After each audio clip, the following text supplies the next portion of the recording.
Good morning student. इससे पहले वाले वीडियो में हम पढ़ चुके हैं कि किस तरह से बल्लू को जो वो कांच की जो चूड़ियाँ है वो उसको अच्छी नहीं लगती, और लेखक को बताता है कि किस तरह से उसकी मतलब वो किस तरह से अपनी लाचारी अपनी मजबूरी बता रहा है, और साथ में ये बता रहा है कि मशीनरी के कारण उसका जो उद्योग धंधा था वो किस तरह से नष्ट हो गया। लेकिन कांच बड़ा ख़तरनाक होता है, बड़ी जल्दी टूट जाता है। ये बल्लू कह रहा है कि जो कांच होता है वो बड़ा ख़तरनाक होता है और बड़ी जल्दी टूट जाता है। मैंने कहा लेखक कहते हैं कि कांच बड़ा ख़तरनाक होता है, जल्दी टूट भी जाता है। मैंने कहा नाजुक तो फिर होता ही है लल्ला। बल्लू ने कहा कि नाजुक नाजुक का मतलब होता है सॉफ्ट या मुलायम, तो होता ही है लल्ला।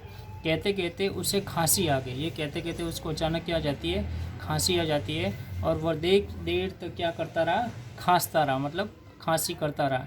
मुझे लगा उससे दमा है, मुझे ऐसा लगा, लेखक बोल रहे हैं कि मुझे ऐसा फील हो गया, ये ऐसा लगा कि उसको दमा है। दमा आप लोगों को पता ही है, जो श्वास लेने संबंधी दम घुटता है, श्वास चढ़ता है, ऐसी बीमारी होती है। अवस्था के साथ साथ उसका शरीर ढल चुका था। जिस अवस्था के साथ में यानी कि जो उसकी एज हो चुकी थी, उसके कारण उसका जो शरीर है वो भी पूरा सा ढल चुका था, मतलब उसका शरीर पूरा कमज़ोर हो चुका था। क्योंकि आपको भी पता है और हम सबको पता है कि जो जो आदमी या इंसान की जो उम्र बढ़ती है तो उसके साथ साथ में उसका जो शरीर है, उसकी जो बॉडी है वो भी पूरे उम्र के साथ में ढल चुकी होती है। उसके हाथों पर और माथे पर नसें उभर आई होती थी। जो बल्लू बूढ़ा हो चुका था, अवस्था के कारण, स्टेज के कारण, दशा के कारण वो बूढ़ा हो चुका था, तो उसके हाथों पर और माथे पर जो नसें वो उभर आई थी। आपको भी पता है, अपने घर पे अगर आपके बड़े बूढ़े लोग हो तो आप देखना कभी कभी, तो जो बूढ़े होते हैं तो उनकी जो चेहरे की नसें, हाथ की नसें या माथे पर जो नसें वो उभर कर आपको देखने को मिलती है।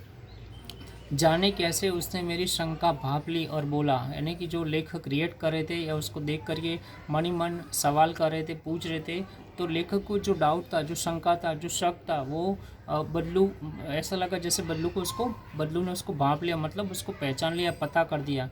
और बोला, और वो क्या बोलता, दमा नहीं है मुझे, फसली खांसी है। वो कहता है कि दमा नाम की मुझे कोई बीमारी नहीं है, मुझे तो ओनली फॉर फसली खांसी, मतलब हल्की सी खांसी है, जो यही महीने 2 महीने से आ रही है, यानी कि जमी हुई जो खांसी है यही ऐसा 1-2 महीने से मुझे आ रही है। 10-15 दिन मैं ठीक हो जाऊंगी।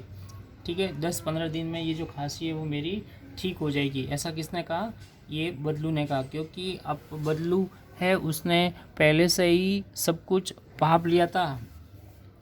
मैं चुप रहा, मुझे लगा उसके अंदर कोई बहुत बड़ी व्यथा छिपी है। मैं देर तक सोचता रहा कि इस मशीन युग में कितने हाथ काट दिए। कुछ देर फिर शांति रही और मुझे अच्छी नहीं लगी। आम की फसल अब कैसी है काका? कुछ देर पश्चात मैंने बात का विषय बदलते हुए कहा। मैं चुप रहा, मुझे लगा उसके अंदर कोई बहुत बड़ी व्यथा, व्यथा का मतलब होता है दर्द, पीड़ा, या कह सकते हैं कि दुख कह सकते हैं। लेखक अचानक चुप हो जाते हैं और ऐसा लगा जैसे बदलू के अंदर कोई बहुत बड़ा दुख है, बहुत बड़ी पीड़ा है या व्यथा है, लेकिन वो अंदर ही अंदर उसने छिपा करके रखी है। मैं देर तक सोचता रहा, लेखक कह रहे हैं कि मैं देर तक सोचता रहा कि इस मशीन युग में, यह जो टाइम है, युग का मतलब होता है समय, या मशीनीकरण ने कितने हाथ काट लिए। कितने हाथ काटने से तात्पर्य है कि मशीनरी आने के कारण या मशीनों के उपयोग के कारण न जाने कितने लोग क्या हो गए, बेरोजगार हो गए। यहाँ पे हाथ काटने से तात्पर्य है कि कितने ही लोग बेरोजगार हो गए। आपको भी पता है पहले के ज़माने में क्या था कि मशीनरी इतनी नहीं थी, तो लोग अपने हाथ से ही मजदूरी करते थे, तो लोगों को रोज़गार मिलता था।